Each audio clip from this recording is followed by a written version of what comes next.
Bea Salazar lives with chronic pain 24 hours a day, 7 days a week, but you can hardly tell it by the way she volunteers at the MetroCrest Service Center in Carrollton.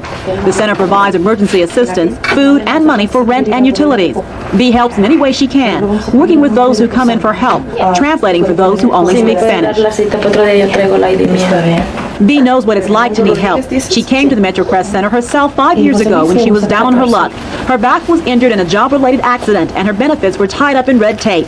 She had no way to support her 5 children until she received help from the center. Several months later, in between surgeries, she began volunteering for the center, giving back to the place that had been there in her time of need.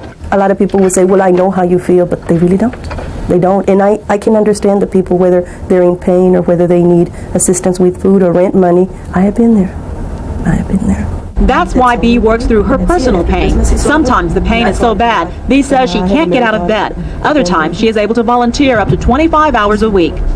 How can you continue to volunteer while you're enduring so much pain? My kids get upset with me because, well, why do you go to the center if you hurt so much, you know? And I said, well, it gives me something to do, gets me out of the house.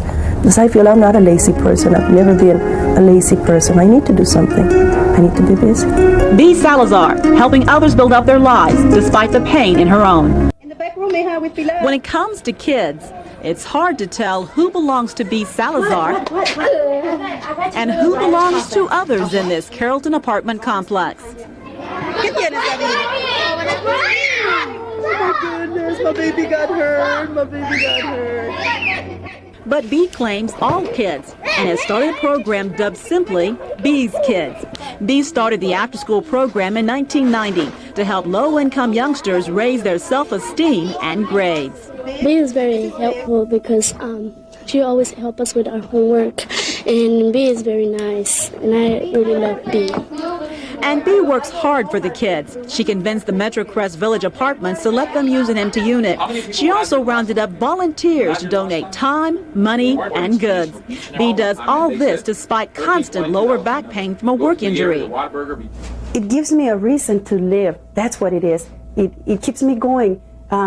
Otherwise, what would I be doing? You know, just sitting at home feeling sorry for myself. And these children need help, a lot of help. So I'm here, and it hurts, but it's not going to kill me. Bea hasn't only given the kids a special place to go, she has also made their apartment complex a lot safer by starting a crime watch, which has helped to cut down on crime. Mija, where's your sister? Bea Salazar proving that one person can make a difference.